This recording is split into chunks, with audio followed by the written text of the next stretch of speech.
सूर्य नारायण भगवान को अर्घ देते हैं, जल चढ़ाते हैं, तो वो जल पृथ्वी पर जब गिरता है तो उसके छींटे हमारे शरीर पर लगते हैं। क्या वो ठीक है? क्या वो श्रेष्ठ है?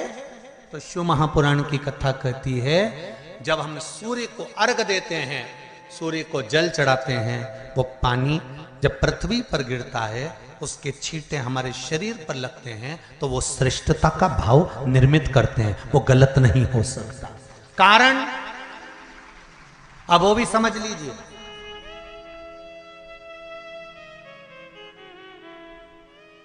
अब सूर्य नारायण भगवान को आप जल चढ़ा रहे हो तो छींटे नहीं लगे, उसके लिए क्या स्टूल पे चढ़ के चढ़ाओगे कि कुर्सी पे चढ़ के चढ़ाओगे? अरे बोलो तो सही।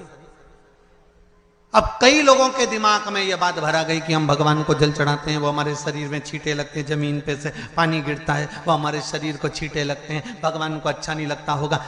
कौन ने कहा? पहले तो उसको पकड़ के ला।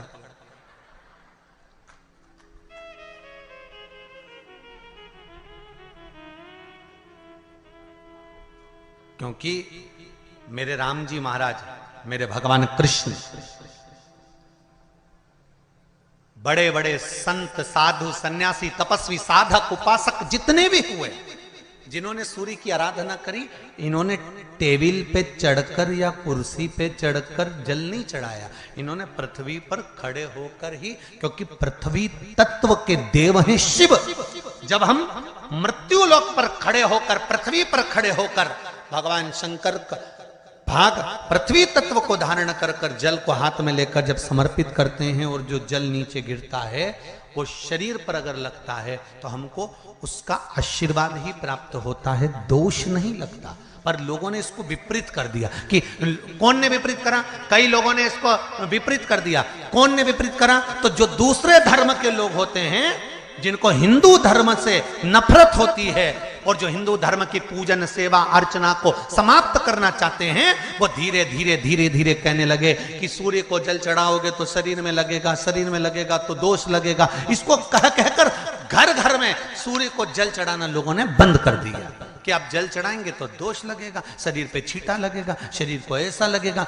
ये दोष नहीं है। कितनी सुंदर बात है महाराज। सूर्य नारायण भगवान को जब जल चढ़ाया जाता है, हाथ सिर से 8 इंच की दूरी पर होना चाहिए। जम के बोलिए, सिर से कितना ऊंचा होना चाहिए?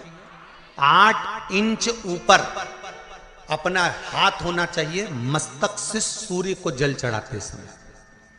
और ना चांदी का, ना स्टील का, ना लोहे का, ना प्लास्टिक का, ना कांच का, ना सोने का कोई बर्तन, ना कांसे का, ना एल्युमिनियम का, ना पीतल का, केवल एक पात्र होना चाहिए, वो है तांबे का। काय का पात्र होना चाहिए? तांबे का पात्र। और सूर्य नारायण भगवान को जब 8 इंच ऊपर तुम्हारा हस्त है, और जब हम सूर्य को जल चढ़ा रहे हैं, कैसे जल चढ़ाना है वो भी समझ लीजिए। अगर कोई कैंसर का मरीज है, जिसके चेस्ट में कैंसर आ गया हो, लेफ्ट में, राइट में कहीं पर कैंसर आ गया हो, या कोई गठान आ गई हो, तो महाराज आप जल चढ़ाते समय उस जल की धार को सूर्य भगवान को जब चढ़ा रहे हो, तो धार आपकी गठान की ओर जाना चाहिए, जिससे सूर्य की किरण उस जल में से आपके उस स्थान पर पड़े, उस जगह पर पड़े जहां पर गठान है।